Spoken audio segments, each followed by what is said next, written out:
Hello there, dear friends, and welcome once again to the Relaxed Fantasy Review. Today, we're going to be continuing our dive into monsters, and we're going to be talking about CR-1 half creatures. CR-1 half creatures are the next step up from CR-1 quarter, and we've started to enter a realm where creatures can actually pose a significant problem for low-level parties. These are creatures that a single level 1, level 2 character will struggle against, and may in fact lose against. These creatures require strategy, teamwork, the use of higher level spells, or resources that aren't just readily available. You can't just go up and swing your sword. You might have to action surge, or you can't just cast your cantrips. You might have to use leveled spells. These creatures have very different ways of fighting than your lower level fodder. And I've created a top 5 list of creatures that I think DMs should keep in their back pocket as interesting and unique challenges. But before we get into those, I'd like to let you know that Relaxed Fantasy Review has memberships. For just $1 a month, you can join my channel. You get a little badge next to your name in the comments showing that you're a supporter, and you earn my undying gratitude. If you click the little join button below, you can do this, and thank you so much for watching and for supporting me here on YouTube. So, into the CR-1 half creatures. We're going to start off with a Beholderkin. This is a creature that is effectively created by a beholder. Beholders are a little weird. It's called the Gazer. You can find it in Volo's Guide to Monsters or the newer Mordekainen's Monsters of the Multiverse. A Gazer is a little floating head with little eye stalks. Again, similar to a beholder, but a smaller version. It's got an AC of 13 hit points, and a 30-foot fly speed with the hover trait, so it's not particularly fast or physically intimidating. It does have a weird ability, though, that it can mimic the sounds of creatures. It has the mimicry trait, so if it hears someone's voice, it can replicate that, causing probably some distress amongst low-level parties as they think that their allies or valued NPCs have been captured. Its physical attack isn't that impressive. It's got a +5 to hit on a bite attack, which does 1 damage, which isn't the reason we're here. We're here for those eye beams. It's got 4 eye beams that it can choose from. A dazing beam, which charms a creature against a wisdom save, and they have a half movement speed and disadvantage on their attacks, so that's pretty debilitating. There's a fear ray, which frightens a creature for a turn, which makes them unable to move closer and gives them disadvantage on their attacks. So that's 2 ways to disadvantage attacks. Then there's your standard frost damage ray that it can just shoot and hurt someone with frost damage. And a telekinetic ray, where it can shoot someone and they have to make a strength save, or it pushes them away. This is a really, really interesting way the Gazer can affect the battlefield. It only gets to use 2 rays every turn as its action, and they're randomly determined. So it's not able to do everything at once, but any of these rays are good to hit the party with if you're trying to really mess up their chances of beating it. It also has a bonus action movement, where if there's a creature nearby that's aggressive to, or that's hostile to the Gazer, it can use its bonus action to do its movement speed. So it effectively can do a 60-foot move as long as it's trying to close a gap instead of run away. And with its flying speed, this makes it a really, really dangerous prospect for low-level parties that are melee-focused. And yeah, it's a real interesting fight for sure. The babiest of baby beholders. But let's move on to something a little more classic from the monster manual. The Cockatrice. Cockatrices are hilarious little things. They're effectively evil chickens. They've got an AC of 11, 27 hit points, which is significant for lower levels. A 20-foot walking speed and a 40-foot flying speed. So once again, we're dealing with a flying creature. They just have a standard bite attack. It's got a +3 to hit, does 1d4 plus 1 damage. But it's the special effect of this attack that makes it so scary. A Cockatrice's bite forces a Constitution saving throw. If you fail the con save, you become restrained as your body starts to turn to stone. These things can petrify people. You make a repeated save on your next turn, and if you fail that one, you just straight up turn into a statue. And you remain a statue for 24 hours. It's not a permanent petrification, but this is something that, unless a low-level party facing a Cockatrice would probably not be too worried about them. They're like, oh look, they're chickens, and especially if there's multiple of them. They're not that hard to hit, they don't do that much damage, but after a couple rounds, suddenly their teammates are turning to stone. That would instill panic. And, you know, even a low-level party might struggle to find, enough gold to pay a healer, and as they run around trying to figure out, oh, we survived this, but our friends are made of stone, what do we do? And they have to mess around with that, delaying their other missions, and then a day later everyone turns back, but it's still kind of scary to see that sort of thing happen. So Cockatrice is not complicated, but very fear-instilling to newer players for sure. Alright, taking another step into monsters that debilitate, we're going to talk about a creature from Tomb of Annihilation, the Zorbo. Zorbo is a strange little cute, almost cuddly looking creature, but don't be fooled by its appearances. Its standard stats are that it has an AC of 10, 27 hit points, a 30-foot speed, plus a 30-foot climb speed. Which, in and of itself, doesn't sound that difficult. But there's a couple things that this thing has that really make it difficult to work against. First of all, it has magic resistance. This gives it advantage against all spells that would damage against all spells. So the saving throws base spells, which are usually the more powerful ones in the game, struggle against a Zorbo because it'll always have advantage against them. Next, that 10 armor class is just its baseline armor. If it's standing on specific materials and it's fighting in a specific environment, its AC actually changes. If it's standing on a wood surface, so if it was standing on like a floor of some kind, its AC actually changes to 15. If it's standing on stone or earth, that AC can change to 17, and if it's standing on a metal surface, it changes to 19, which is insanely high. Basically, this thing is like a chameleon where it blends in with the background, but instead of it being color-based, it's armor-based. So the only way to get this thing to have no armor class is to take it off of a surface that it could benefit from, but considering that the surfaces are wood and stone and earth and metal, I'm not exactly sure where you'd put it. Like, I suppose you could throw it in water, or you could make it levitate in some way, but this makes it much harder to hit under most circumstances than you might first think. But that's not the scariest thing it has. The scariest thing it has is its action, the Destructive Claws attack. It's got a +3 to hit, does 2d6 plus 1 damage, which is decent damage, even at the kind of level 2-3 that you'd find this thing.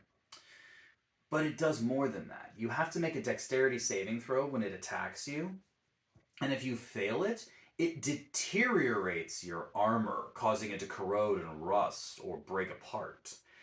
The AC of your equipment, your shield or your armor, actually goes down if you fail this saving throw, and if it drops a certain number of times, it actually destroys your armor. Like, it just crumbles into dust.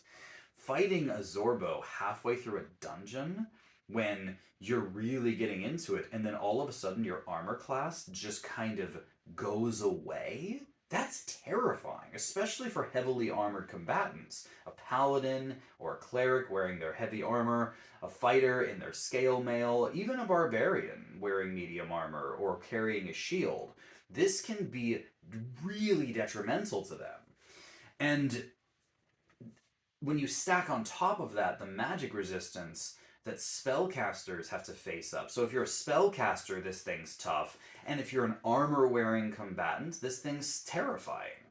All in all, the Zorbo presents a unique challenge for each type of character. The only person who would really kind of benefit from this would probably be a druid, I guess, or a non-armor wearing barbarian. Someone who doesn't have armor but doesn't use magic.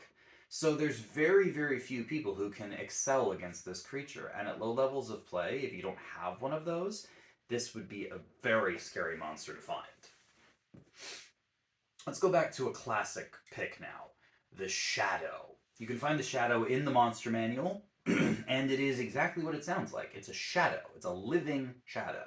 It's got an AC of 12, 16 hit points, and a 40-foot speed. The Shadow is amorphous. It can squeeze through gaps that are just an inch wide, making it effectively able to shapeshift. It can hide as a bonus action with its Shadow Stealth ability, but it does have sunlight weakness, meaning that if it's in direct sunlight, it's got disadvantage on its attack rolls. Shadows are terrifying because of their damage resistance. They are resistant to most damages. First of all, they're immune to necrotic and poison damage. That just doesn't hurt them at all. Then they're resistant to bludgeoning, piercing, and slashing damage from non-magical weapons, so low-level parties gotta watch out for that. But most of your damage is gonna be halved against this thing. And a lot of magic types are too. All the classic Dragon's Breaths, acid, cold, fire, lightning, and thunder damage, all halved. The only thing that can excel against the Shadow is radiant damage, which it's vulnerable to. But if you don't have someone that specifically has a radiant spell, maybe a cleric, then you're gonna be struggling to hurt the Shadow. Its health pool is effectively doubled against most people. But the scariest part of the Shadow is its attack, the Strength Drain. This has a +4 to hit, does 2d6 plus 2 damage, so a good amount of damage, and the Shadow reduces the strength of the creature that it hits. It rolls a d4, and that creature loses that much from its strength stat. Now, I want to be clear about this. This is not a permanent reduction, but it's a reduction that takes a rest to get rid of. So in the middle of a fight, if you're a strong fighter or barbarian, and you're fighting a Shadow and it hits you, your main attack stat is dropping. So you're slowly getting weaker. And it doesn't stop happening. Every time the Shadow hits, this happens. This can be actually just as terrifying, if not more so, for spellcasters who usually dump their strength stats. It's common for a wizard or sorcerer to have an 8 in their strength at the beginning of the game. When they're hit with this attack, they could lose up to 4 of that, meaning that in theory, 2 attacks from a Shadow could drop a person who has an 8 in their strength to 0 in strength. And it is known in D&D that if a single stat, one of the 6 stats, drops to 0 for any reason, you die instantly. There is no save, there is no nothing. You're just gone. It reduces your strength to the point where you cannot survive.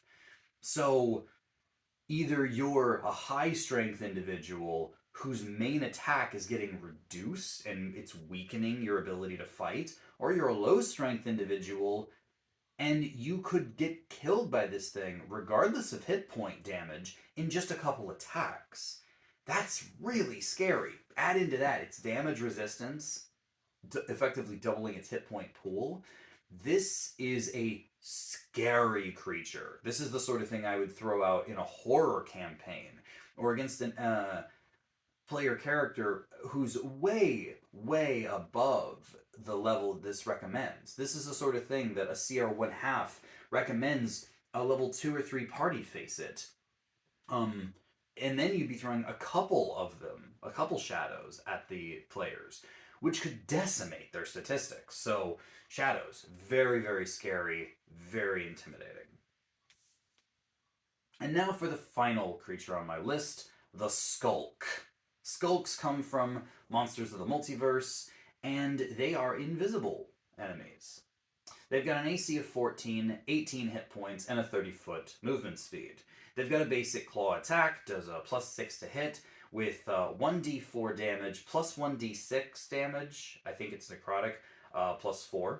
So they're doing a decent amount of damage.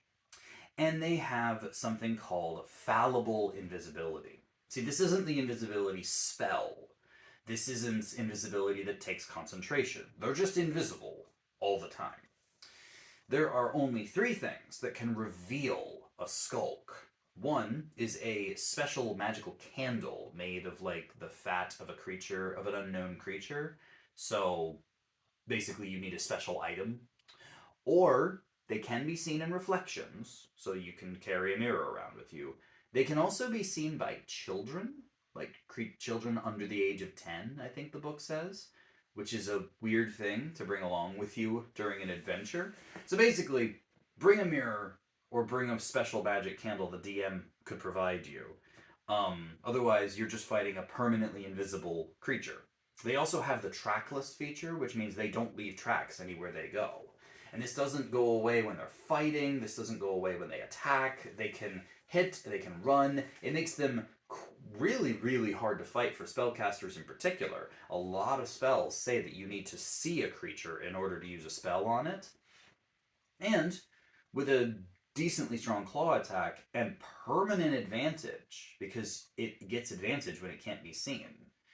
And yeah, like unless you have a spell that can light up an invisible creature like Fairy Fire or See Invisibility, this thing's just gonna run circles around you. And yes, it doesn't have the highest AC or highest hit points, but considering all of your attacks come at disadvantage and all of its attacks are at advantage forever, that just makes a Skulk a super challenging enemy for a low-level party.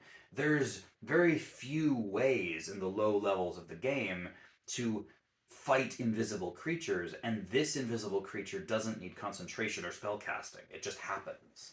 So Skulks are, I would say, I wouldn't pit more than 1 or 2 of these against a low level party. Otherwise, they're just gonna get torn apart by that advantage disadvantage mismatch. And honestly, all of these creatures present a scary challenge. The Gazer with its eye rays, the Cockatrice with its petrification, the Zorbo, disintegrating armor, are you kidding me?